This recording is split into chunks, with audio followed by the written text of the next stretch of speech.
If it's Thursday, another rescue of another ailing U.S. bank as Treasury Secretary Janet Yellen tries to reassure anxious investors and lawmakers, testifying that the nation's banking system is sound, as the administration tries to cauterize the contagion fears following two of the biggest bank failures in American history. Plus, the U.S. military releases newly declassified footage of the Russian jet harassing and colliding on purpose with an American drone. Aggressive action that U.S. officials now say was approved by Kremlin leadership. And NBC News has confirmed from a source close to TikTok that the White House is indeed threatening a nationwide ban of the Chinese-owned app, unless the company completely severs ties with ByteDance and Beijing.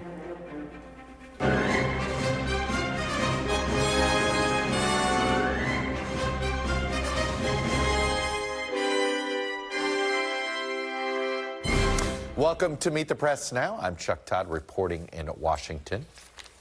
We begin today with the stability of the American economy and the global banking system as U.S. officials, European governments, and U.S. banking giants flood the market with cash and reassurances. The Treasury Secretary, Janet Yellen, today testified before Congress for the first time since the failure of two key U.S. banks, which set off a global alarm. She defended the administration's sweeping actions, which included making a decision to rescue all depositors at both failed banks, while assuring the public that the U.S. banking system was still secure. I can reassure the members of the committee that our banking system is sound and that Americans can feel confident that their deposits will be there when they need them. This week's actions demonstrate our resolute commitment to ensure that our financial system remains strong and that depositors' savings remain safe.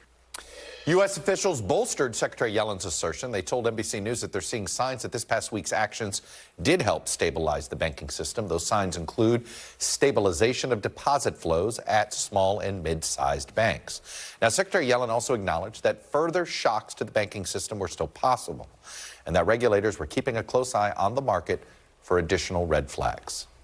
Given the events of the past week, I'd like to understand how Treasury is evaluating the effectiveness of its recent actions. A more general problem that concerns us is the possibility that if banks are under stress, they might be reluctant to lend, where they're worried about shoring up liquidity and capital, and we could see credit become more expensive and less available. That could turn this into a source of significant downside economic risk. All of this came as the markets rallied a bit after yesterday's losses, fueled by news that just broke minutes ago, just before the markets closed, of another financial rescue plan, as a group of 11 U.S. banks just announced that they're making $30 billion in deposits to help shore up another ailing Silicon Valley area bank. This one is called First Republic Bank. Adding to that rescue plan was news that the Swiss National Bank was giving global banking giant Credit Suisse a massive cash infusion with a loan of up to $54 billion after the bank said it had found material weakness in its financial reporting earlier this week. Overall, those headlines are now a bit hopeful, but given the uncertainty facing banks, Congress, and regulators, don't expect concerns about the overall stability of our banking system and the economy to go away anytime soon. There's one word we didn't mention here that is also sort of hovering over all of this. It's crypto and digital assets, which may be having more of an impact on this than I think we're all fully realizing. Our Capitol Hill reporter Garrett Hake and CNBC's Eamon Javers join me now to break down these developments. Garrett, let me start with you. On Capitol Hill. It is hard to hear, Janet Yellen try to preach calm as she did there, and yet with all this calm, the banking system's fine. It's a little disconcerting that our biggest banks had to suddenly bail out a bank on its own when I thought the federal government had just guaranteed all deposits. So as secure as she just testified that it was, actions within the last hour indicate otherwise. Well, Chuck, depending on how you want to look at it, it was always the banks who were bailing out other banks here, right? The FDIC, the bailout fund, if you want to call it that, for SVB, was funded by bank fees. I think one way you could look at this, and I'll defer to Eamon as the economic expert here, is the banks getting ahead of being told by the government to rescue a bank or being forced by the government to, increase their fees, fork over money and set aside for this kinds of rescues. And they got in front of it on their own to rescue First Republic, stop the contagion, and not appear once again to have been saved by the federal government. I think what you saw on the Hill today was a lot of frustration by lawmakers that we were once again in this position of banks being labeled a systemic risk to the U.S. economy, to the marketplace, that had to have this kind of extraordinary measures to back them up. But what I didn't hear, Chuck, was anybody with a better plan. And there was a lot of backward-focused attention on inflation from Republicans, on policies that might have led to inflation that increased this problem, and from Democrats at looking back perhaps at the 2018 law to loosen some Dodd-Frank rules that might have led us this way. But there was nobody saying we shouldn't take extraordinary measures to act right now. The options just aren't there otherwise. All right, stick with me here, Garrett. Let me bring in Eamon here. Explain the First Republic decision, because it does seem like, I think, Garrett, was this a situation where, had the big banks not done this, one of them was going to be forced to take it over, and they didn't want to do that? Well, the question is forced or encouraged, right? So, compelled, I think is the word that gets used. Yeah, this $30 billion deal that just happened within the past couple of minutes is exactly what this administration wanted to see, right? A big show of force from big private sector names. This is not taxpayer money, it's big bank money. The administration is going to see this as a big win, and you saw Treasury put out a statement right after that. We're going to learn more about how this came together, maybe in the next couple of minutes.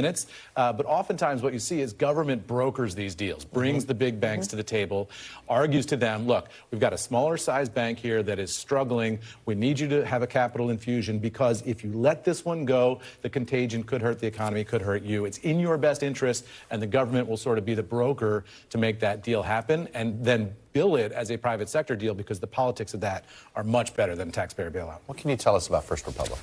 Well, a lot of times what happens in a situation like this is it's the next weakest link that everybody searches for. And you get that's sort who of this mindset on Wall Street and among the banking community of, like, who's next, right? So First Republic kind of fit that bill in many ways, because it's a similar focus, a lot of high net worth clients, a lot of clients that were therefore had deposits that were uninsured over that $250,000 trigger, and maybe had a lot of assets on its books in treasuries that were now subpar, that were now underwater because of the way interest rates have changed over the past year, and may have had some of the same problems as Silicon Valley Bank. Look, some of this is speculative analysis, but there seems to be at least some connection with some of these mid-sized banks and digital assets. Yeah. Are we going to find out that this is more of a problem here? I think you might feel that this is more of a problem, because there's a lot of digital asset investment going on in Silicon Valley. And of course, we saw massive implosions in the digital asset space over the past just year like or 3 to 6 months ago. Yeah, so absolutely. Wouldn't it be not surprising that there's a bit of a lagging indicator, because suddenly people are starting to pull assets out? Not surprising. The second they can. The indication right now is that this is to do with interest rates rising and banks that were heavily invested in treasuries and took a lot of risk on that bet and failed to adjust fast enough to a rising interest rate environment. Also, magnified by the fact that this is a Silicon Valley bank, and so it's like a very tech bro customer base there. They're all on Slack all the time. They're communicating very quickly. They're all talking to each other. It's a small community, and they all rush for the exits at the same time very fast. Well, and that gets to me, Garrett. I'm curious, did you hear anything at that hearing about that issue? I mean, this was a social media-fueled bank run, pure and simple. Right, $42 billion in less than 48 hours was taken away from Silicon Valley Bank. The bank run in 2008, sort of I guess the dark ages of the internet economy, was $16 billion over 10 days. Yeah. Was there any thoughts about, is there a pause when you're trying to move more than $250 billion? I mean, is there any sort of regulatory ideas that were proposed at this hearing today on speed issues? Well, Chuck, the speed was definitely a topic of conversation. Mark Warner brought it up. I think a lot of people's conception of a bank run, if you're not otherwise in the sector, is what you saw on It's a Wonderful Life. Now, imagine if it was somebody on Twitter blasting that message out, Well, and not just folks running down the street. And that's exactly what this was. I mean, it was a Twitter-fueled bank run. So I think there is a widespread acknowledgement that that's what happened here. But what there was not was any particular desire to address this from a policy standpoint right away. Again, there's a huge division both between the parties and inside them over what kind of problem this is to solve. Some Democrats want to look at some of those regulations that were loosened in 2018, stress tests for banks of certain sizes. Some Democrats who voted for those loosenings of those regulations, including Mark Warner, don't want to have that conversation. Republicans, by and large, are pretty happy to sit on their hands here in terms of a legislative fix for this. Their argument here is this was caused, as Eamon alluded to, by rising inflation and Treasury assets that were sort of marked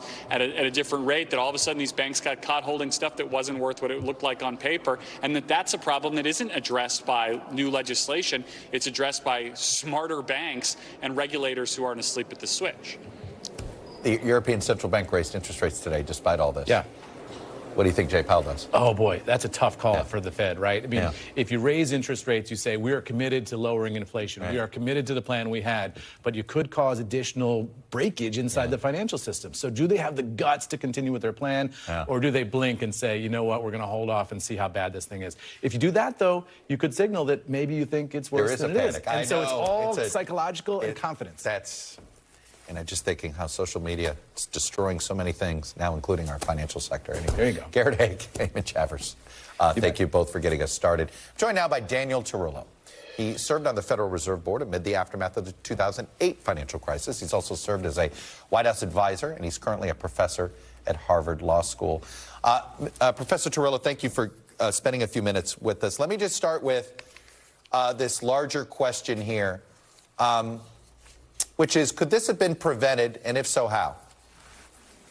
Well, I'm sure, Chuck, that it could have been better than it was.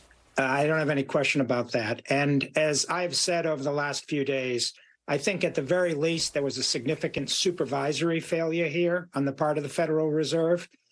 When a bank quadruples in size to more than $200 billion in assets in the space of 4 years, that should be a warning signal to supervisors that growth may be going too fast. Risk management systems will not keep up with it. And in this case, Chuck, it was a little unusual because the problem was not on the asset side. The problem was on the liability side of the balance sheet, all those uninsured deposits that you've been talking about. So I think at the very least, we had a supervisory problem.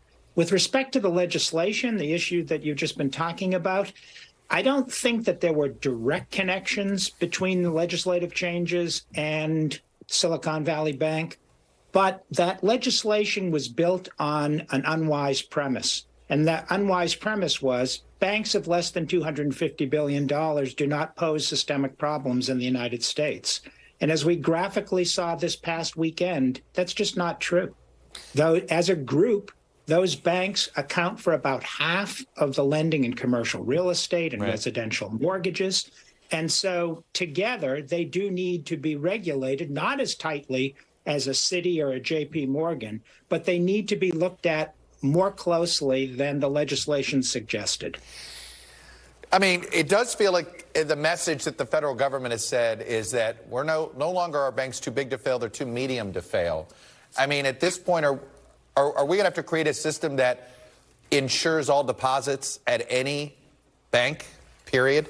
That is the big question, isn't it? And I was struck by the fact that Representative Waters, the ranking member of the House Financial Services Committee, has actually put that on the table. Of course, if you do that, then you have to acknowledge that all of a sudden the FDIC is guaranteeing a lot more. And so it would either have to raise significantly the insurance premium that it charges, or you'd have to have some tighter regulation. But Chuck, I think there's another issue here which has been a little bit underappreciated because everybody is understandably trying to diagnose what went wrong last week. And that is the business model of these mid-sized banks. You know, they're really kind of caught in a squeeze. They don't have the local connections that a community bank has. but they also don't have the economies of scale and the diversification that the biggest banks have. And as you know, when in a digital age, economies of scale become more and more and more important.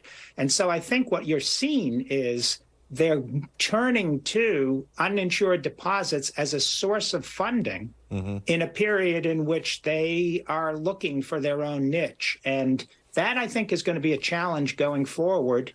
And we're going to have to ask the question, are we going to insure all these deposits? Right. And if so, what does that mean for regulation? So that actually takes you, it sounds like what you're saying is that these banks, it's not the size, it's the diversification.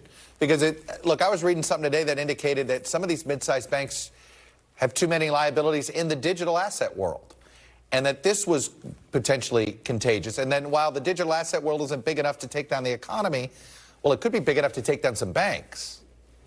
Yeah, so it's good to step back a second. What were the three characteristics of Silicon Valley that produced a toxic outcome?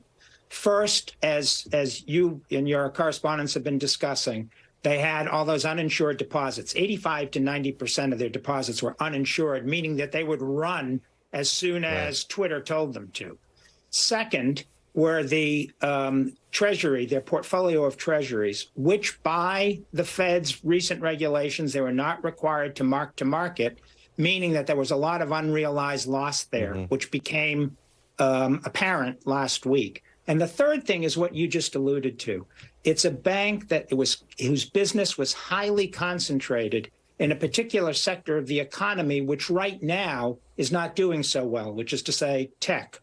And you could say the same about crypto.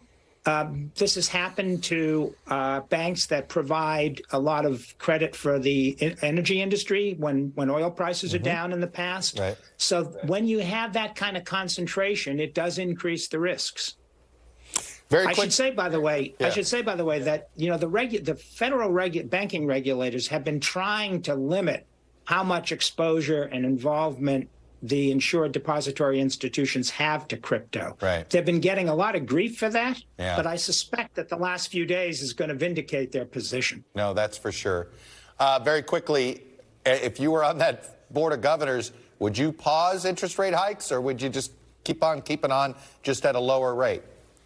Well, look, I think here's an interesting perspective to add what Eamon said a little bit earlier. Financial conditions are going to tighten. There's going to be less lending. Banks are going to pull back a little bit. And of course, that's exactly what happens when interest rates are increased.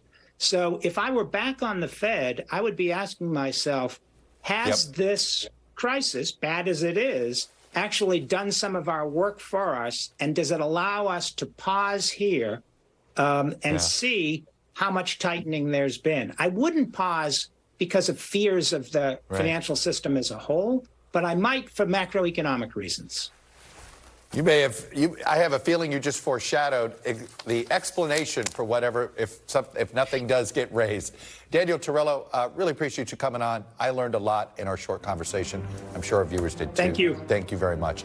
Up next, new video and new information on that mid-air clash between a Russian jet and a U.S. drone. Tensions continue to be high between Washington and Moscow. And the war in Ukraine is now looming large over the Republican presidential primary field. Former National Security Advisor and possible 2024 candidate himself, John Bolton, joins me in studio next. You're watching Meet the Press Now.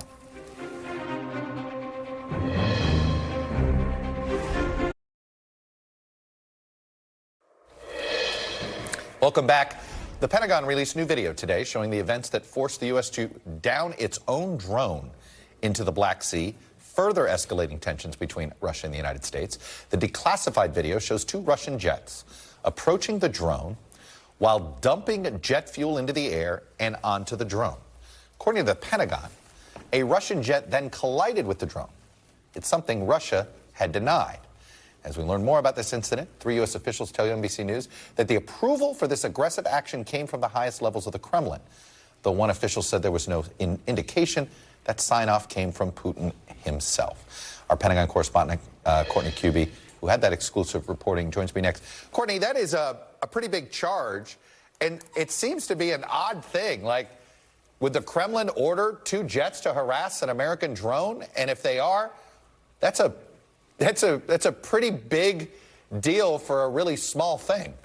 It is. So it answers one of the questions that we have. Every time there's any kind of an intercept where there's more of a confrontation than just a normal run-of-the-mill intercept in the skies. And that is, could this possibly be some sort of a rogue military pilot or maybe even a rogue military commander telling these Russian pilots to do something that's slightly more aggressive, whatever that may be? Well, in this case, we now know, according to these U.S. officials, that in fact the highest levels of the Russian civilian leadership, not just military, but civilian leadership, approved this more aggressive action. Now, what the question is, or to what end? And that's really more of an assessment here as opposed to some certainty. There could be, among the assessments that we were told is it's possible that the dumping of the jet fuel was to obscure the camera, maybe to try to throw the drone off course. There are even some who say it's possible that this was just to impose another cost on the U.S. So at a time when members of Congress are increasingly talking about the cost of this war and questioning, you know, the idea of a blank check for Ukraine, well, this is a very real cost that this was imposed on the U.S. in the name of a $30+ million drone that's now sitting at the bottom of the Black Sea. So again, all of that is an assessment, but what these officials told us is they are confident that the highest levels of civilian Russian leadership approved this aggressive action. And is there any chance we're going to beat the Russians to our own drone, or we really believe there's nothing for them to learn? It's too late. The Russians have already beaten the U.S. to the. I mean, they're there. We know now, and the Pentagon said that today on camera, on the record. General Pat Ryder, the Pentagon press secretary, saying that they now believe that the Russians are attempting to gather up some of the debris. He wouldn't say whether they've actually done so or not, but they've been on site there from very soon after the drone went down, not just on the sea with their naval assets, but also in the air, rotary and fixed wing assets. So they've already been there. Courtney, do you get a sense that they were hoping to inspire a kinetic response from us?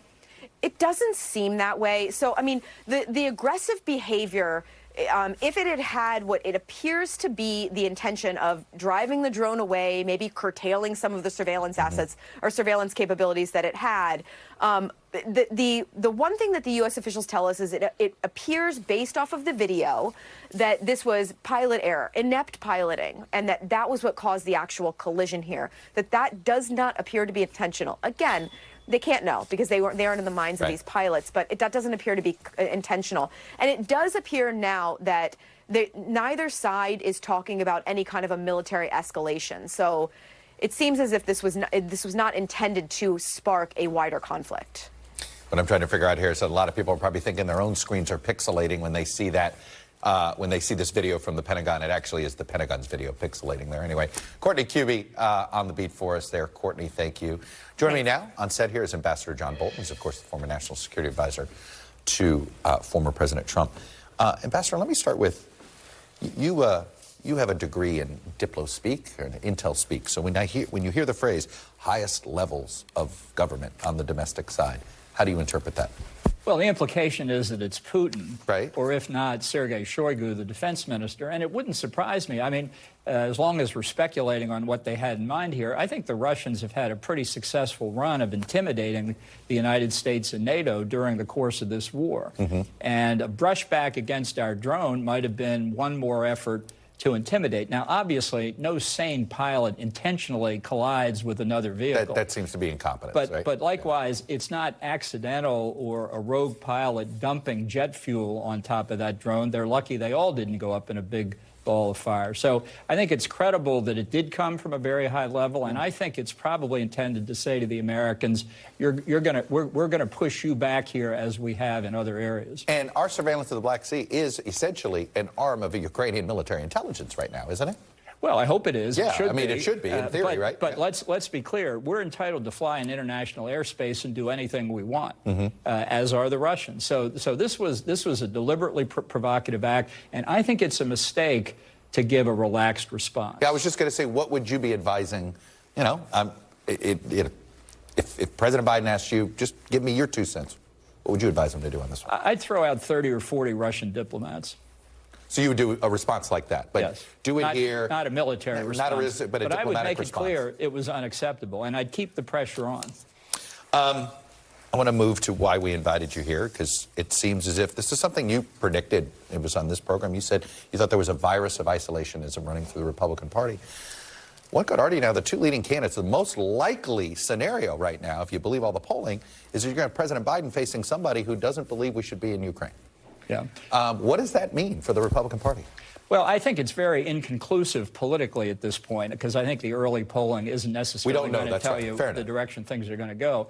I was very disappointed in what Ron DeSantis said. Let me just say that right at the beginning.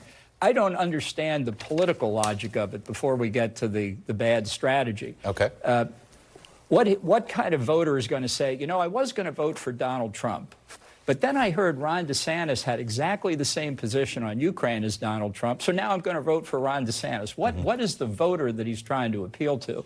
I think it's a mistake politically. We'll see. Trump is already beating him like a drum for being a flip-flopper, which is not a good look.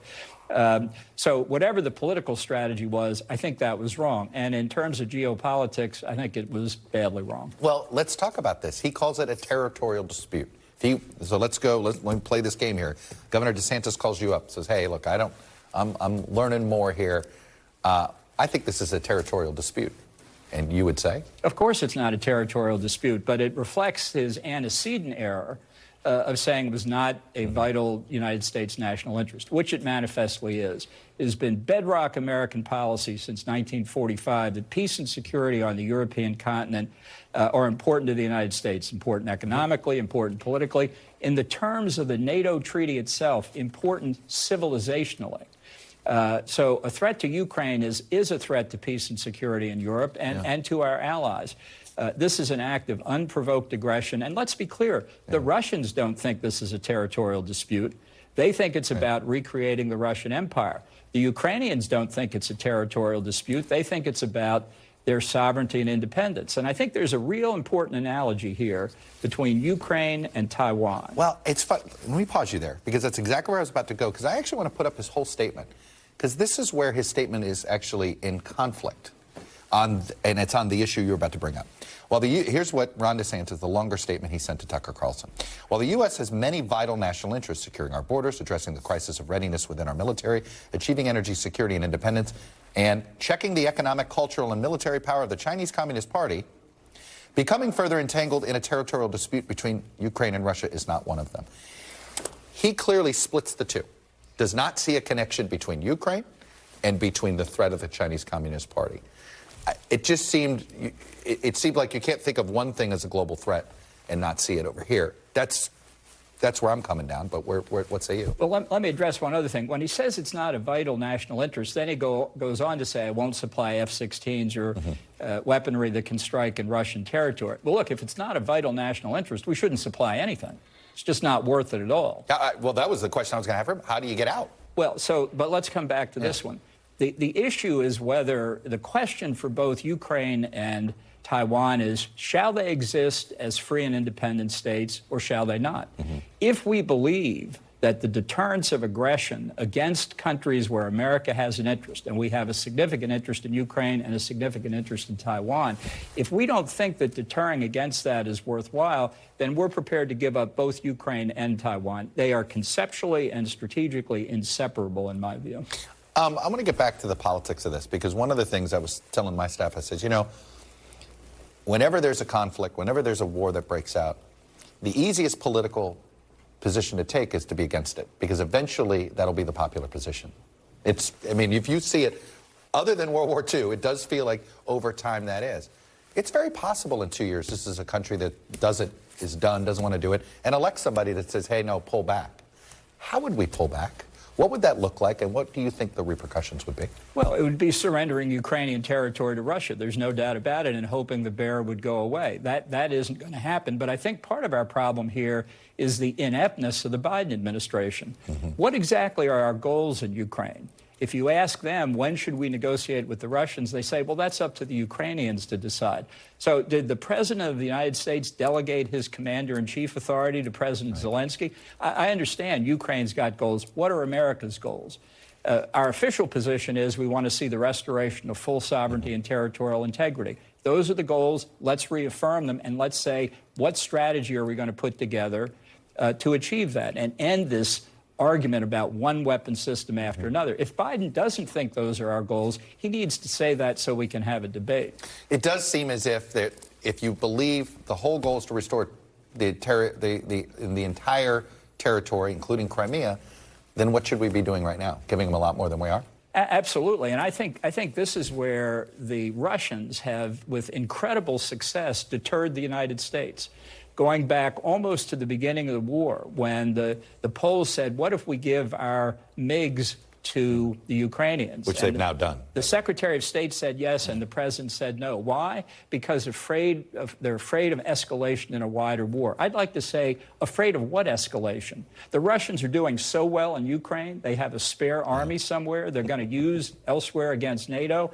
The threat of nuclear escalation, I think, has been a bluff so far. In hindsight, all it's done is slow our ability to... And that's a critical point. Yeah, hasn't it? They have gotten us to slow roll our support of Ukraine. Precisely. And that has lengthened the war. It's pushed us into what is effectively now a military stalemate. Let's be clear. Russia's suffering much higher casualties than Ukraine, maybe 2-to-1 ratio, according to the Washington Post. Russia's 3.5 times bigger than Ukraine. Do the math. Who do you think wins a war of attrition? Look, you have said one of the ways you would end up running for president is if you thought nobody was here to make this argument.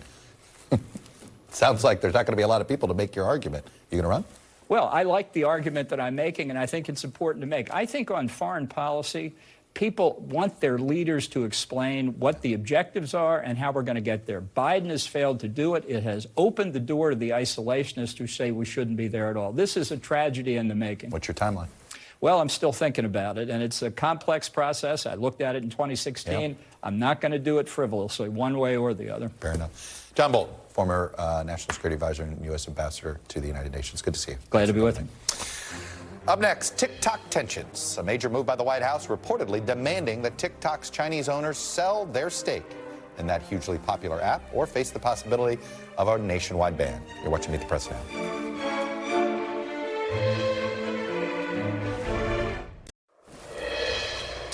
Welcome back. According to a source close to TikTok, the Biden administration is now demanding that TikTok's Chinese owners, ByteDance, sell their stake in the company. If they don't, the White House is threatening a possible ban of the app in the United States.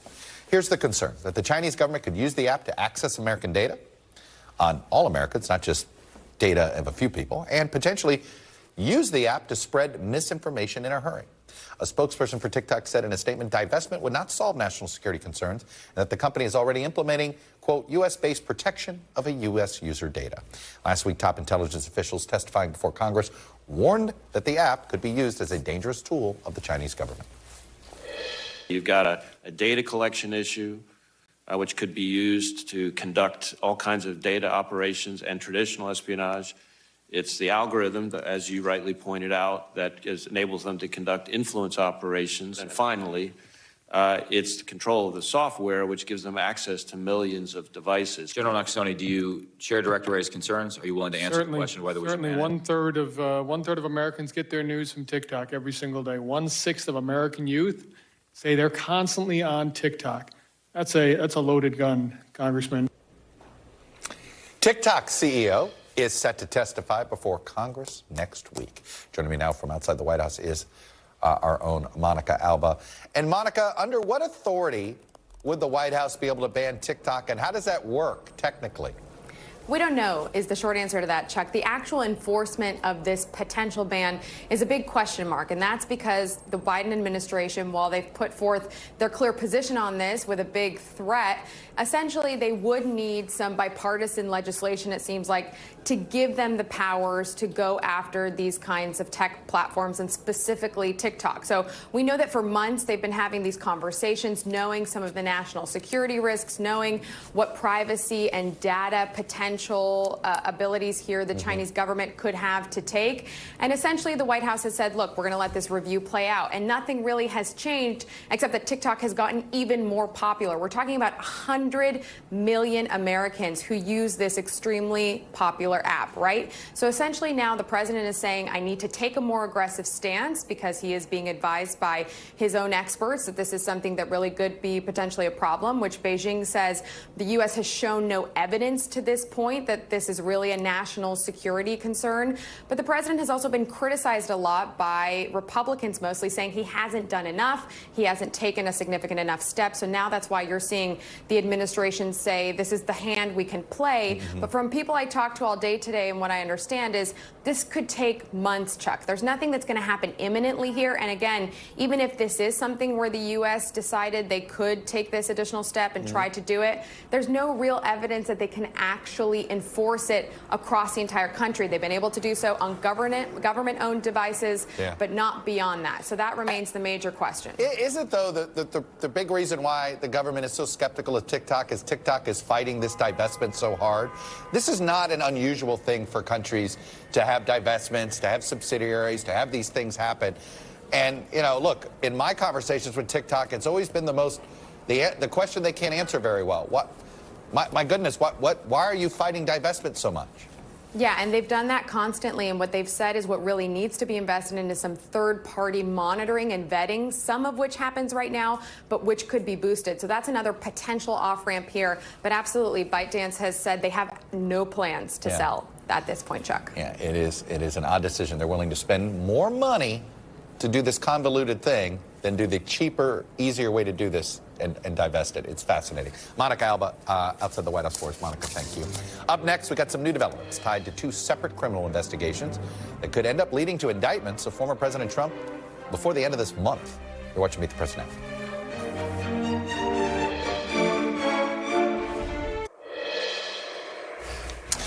Welcome back. March may hold some legal madness for former President Trump. His former lawyer, Michael Cohen, appeared before a Manhattan grand jury this week. The adult film actress Stormy Daniels, whose real name is Stephanie Clifford, also met with prosecutors. Both are related to those hush money payments. During the 2016 presidential campaign, Mr. Trump could soon be facing criminal charges related to that probe. Trump's lawyers have denied he did anything illegal in that one. At the same time, he's also potentially on the verge of facing charges in Atlanta after an initial grand jury reportedly recommended multiple indictments in a case stemming from his pressure to overturn Georgia's 2020 election results. Grand jurors told the Atlanta Journal-Constitution that they also heard another phone call that featured the former president leaning on a Georgia official to overturn the state's presidential election. All of this on top of the special counsel Jack Smith's wide-ranging probe of the former president's actions tied both to the insurrection and his handling of classified documents. Will any of this impact his presidential campaign? For any other candidate, the answer would be, of course. For former President Trump, get your shrug emoji out, because who the heck knows? Joining me now on set is Tamara Keith, White House correspondent for NPR, Democratic pollster, NBC News political analyst Cornell Belcher, and Republican strategist Brad Todd. Tamara, let me start with you. Is it news to people if Donald Trump is indicted on anything? And I say this, and I'm not trying to be cynical about it, but it's like, what is that oh my God, somebody check your phone, what do you see this? Or is it going to be of course it is? Well, liberal legal talking heads have been predicting this moment for like 5 or 6 years.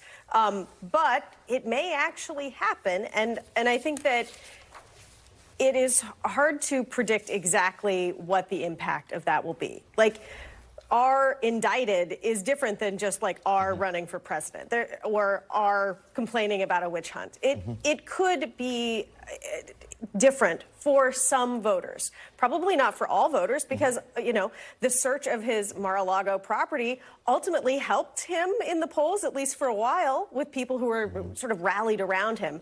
And you could certainly see there being sort of a Republican loyalty test around who's going to come forward and say, well, this wasn't fair or this was a witch hunt. And I think also it kind of depends on which of these cases ripens and which one would lead to an indictment. Well, and that's what I want to... Brad, does accumulation matter? To some extent, because exhaustion is one of President Trump's enemies. Although I will say the higher profile these cases are in the news, the more it helps him. The lower profile they are in the news, the more it hurts him, because it's a smolder that hurts him. Stormy Daniels probably helps him. The Georgia case, which nobody seems to ever hear about, might hurt him? Yes. Is that your mindset? I think higher profile things will cause Republicans to rally to him. But if it's just a low smolder, it's just more exhaustion. It also matters somewhat about Ron DeSantis, right? When Trump was one of one, when he was the only thing of his kind, a lot of voters felt like they had the choice between him and conventional politicians. If that's not the case, then suddenly you have the luxury of being irritated by a lot of this stuff for Trump. And Cornell, I know you don't advise many Republicans, but if you were advising somebody running against Trump, would you advise them to bring it up or just run against something else on him right now? Well, I'm of two minds here. One is, it's like Macbeth, it's all is foul and all is fair. We're actually on the set having a conversation about whether or not it's a good thing or a bad thing for a candidate to be indicted. Well, did you see the polling that two-thirds of Republicans believe that the Democrats and Washington Republicans were in cahoots to get rid of Donald Trump? Well, yeah, and by the way, that's his base. But I'm going to go on the record here, Chuck, and I'm going to say that if the president's indicted, if there's a criminal case against the president, it is not a good thing in a general election for president. I think that's it's a fact. not a good thing. Brad, do you concur with that? I agree. Yeah. It's not a good thing in a general election with independents. But first, there's a primary. Now that, all bets are off on that. But if I were... It's not about whether you're a Republican or Democrat. It's just good campaign strategy 101. If, in fact, Ron DeSantis or Ron DeSanctimonious is, in fact, trying to be the alternative to Trump, absolutely, I say as close to Trump as I possibly can. And not let an ounce of daylight between me and Trump on most of the issues. That does seem to be that. I mean, this Ukraine, to look at his Ukraine position, it does look like he's basically saying, I'm not letting Trump get to the right of me on anything. Yeah. Is that what you're sensing? I think it is. And I think, most Republican hawks will look at Ron DeSantis' longer record and say, well, he's been a hawk for almost his entire career. And, do you think they'll don't worry, he's just saying what he has to say? I also think we shouldn't miss this moment that Joe Biden has made it very hard for Republicans to stay with him in coalition on Ukraine. He's not waged the war in the way Republicans wanted him to. He's always 6 weeks behind or 6 months behind. Just heard John Bolton complain about this. And he also talks about the war in different terms. And he sends pension money to Ukraine. He talks a lot more about preserving Ukraine than he does about defeating Russia. Republicans are willing to help any president defeat Russia and deal a blow to Russia. He doesn't say that. You got to let me in on this, Chuck. I just can't let this Go ahead, because I've heard this critique. I've heard this critique, and I want to talk. He has it in a way that Republicans can stand with him. Which Republicans? Because if I listen to the House Republicans, a lot of the House Republicans in their leadership, they're literally saying what Ron DeSantis is saying and arguing that we in fact spend a year later. I don't care that we're in fact spending too much. If I listen to Mitch McConnell, all of a sudden they're not with where Ron DeSantis is, and they're a lot more with where the president is. So it's ideal that there's a Republican coalition of one mind on this war. It's just not factual. No, there's about 40% of Republicans who agree with. But Tim, I want to actually go. About 100% want to defeat Russia. They're not convinced Joe Biden's doing this. I can't tell that in the House. But there is one thing that I think we all would agree on, is that Joe Biden doesn't sell this war to the American public. When he talks about this war, he goes to Poland. Right? He has not done it here. And I of all the critiques I've heard from Republicans that are frustrated about the poll numbers, the hawkish Republicans that sit here and say, and you start to look, over time, you're starting to see more people are getting exhausted from how long this has taken. I know they're of a different, do they at all acknowledge that maybe they need to have a more robust domestic sales pitch for this war? I think I've asked about that numerous times in the briefing, and the answer is that they're not worried about I know they're not. it. Yeah. And they're they do a very good job of projecting confidence. That's the thing that the Biden White House does with regularity. He cares more about the opinion of Berlin socialites than he does about Republicans in the U.S. House. And it's Republicans in the U.S. House who will have to authorize any more funding for weaponry. Biden, he has to accept that that's the case. How long did it take you to come up with that metaphor? That was a pretty good one. It's the truth. It's the truth. But I go back to, I think the dilemma here, Cornell, is this. You never win a political argument making a domestic case for foreign intervention. No. I get that. No, absolutely not. But I do think it is fair to say that he hasn't sold this as well domestically. Well, he's only 24 hours a day. And guess what? If the president was spending 80% of his time talking about the Ukraine, guess what my friend would be attacking him on? He would attack him on, why is he focused on inflation? Actually, why isn't he focused on the economy? As someone said to me, the only thing he's focused on every morning is the war. I mean, this is what is, he knows this is the defining issue. Because that's a big thing. Right. He knows it's the defining issue of this presidency right now. But he's not going to win or lose, but he's not going to win the presidency. I understand that as a political argument. He shouldn't have to wait on the Germans to authorize Leopard tanks before he authorizes Abrams. If he wants to win the war, he needs to go and authorize weaponry to win the war. Well, I get both sides of that from the Republicans in the House, because some of them say we're doing too much, some of them say we're not saying we're doing enough. So it's a flip-flop. Get Republicans in the House straight on what, in fact, we should be doing. I guess let me ask the question this way, Tamara. Yeah. Given where DeSantis is now suddenly on the war, do they not see an opportunity here to drive a wedge in the other party? There is a wedge there to be driven. Correct. Like if they would go in there, they just have to look. They need a tack hammer. They don't even need a sledgehammer on this one. Because there is a very real debate within the Republican Party, and I think Ron DeSantis is a perfect example of this. Are they the pro-business party, pro-defense party that they used to be, or are they the party that thinks that defense should be on the table for cuts and that, you know, Mickey Mouse is a threat? And that is like a real tension within the party. The White House does not seem that excited about drawing that out at this moment. Right. They seem more interested in, you know, focusing on what Mitch McConnell is saying. Brad, are you concerned about a wedge? I mean, forget what you think of the Biden White House right now. Do you think your party's vulnerable to have a wedge driven into it on this issue? I would say that foreign policy, the modern Republican Party has always had an isolationist corner to it. It always looks bigger when the United States is not directly threatened. As soon as the United States is directly threatened, you see how tiny it is. And I think the same thing will happen here. You know, if instead of a drone that had been knocked down by a Russian plane yesterday, that was an American plane, you'd see every single elected Republican being all for going after the Russians. And so some of this is just a waxing and waning with the directness of the threat that Russia is engaging in on the ground right now. Do you think there's some of this, though, that is, you know, it's funny, J.D. Vance accused Democrats of being hawkish on Russia only over the 2016 election, which, of course, then I wanted to say, well, is your dovishness on Russia only because of the 20? I mean, you can't help but wonder how much of the politics of Russia from 2016 actually has some impact on some of these passive Republicans. But I think it goes even further than that. Look, I would hope that you're right. Once upon a time in this country, I think that you're right. But if I look at what is the Republican National Committee's #1 sort of branding, and that's Fox News, every night they are Putin sympathizers on Fox News. Well, and we have seen a little bit of that show up in polling every now and then. Tamara, Cornell, and Brad, thank you. Hope your brackets are still intact. All of you had Furman, I'm sure. Up next, political protests across the globe, across different countries with different issues, but one similar theme. People don't like their government. You're watching Meet the Press Now.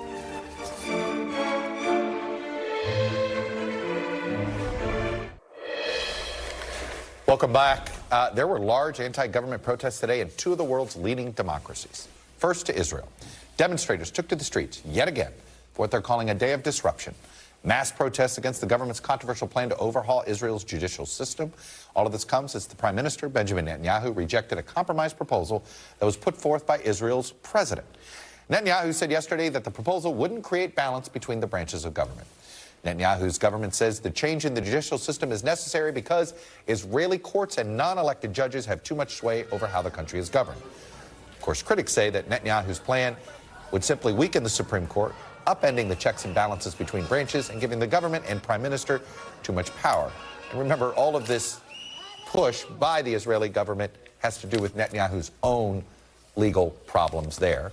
Meanwhile, to the frustration in France, where President Emmanuel Macron went around Parliament to push a highly unpopular bill through the National Assembly without a vote. The bill would raise France's retirement age from 62 to 64.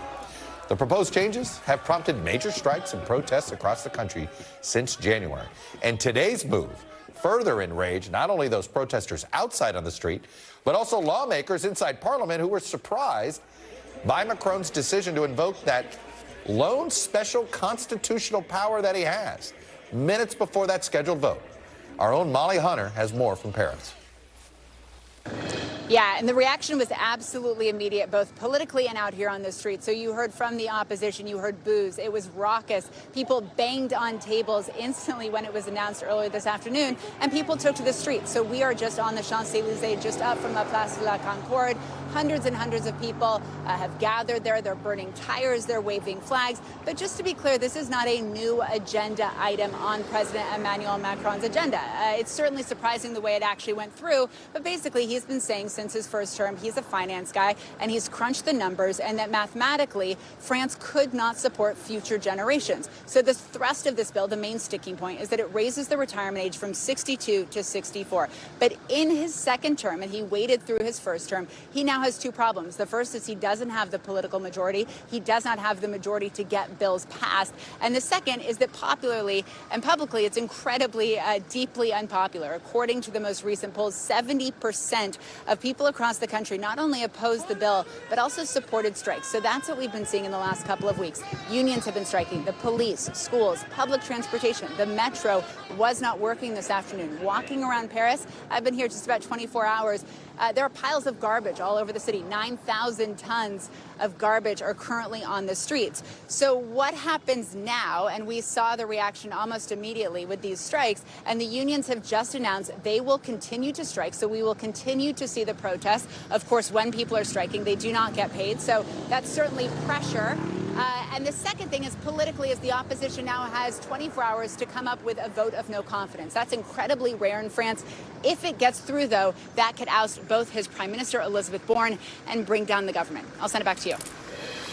Molly Hunter with a wild day in Paris. Thank you for that reporting. And thank you all for being with us this hour. NBC News Now coverage continues with Hallie Jackson right now. Thanks for watching our YouTube channel. Follow today's top stories and breaking news by downloading the NBC News app.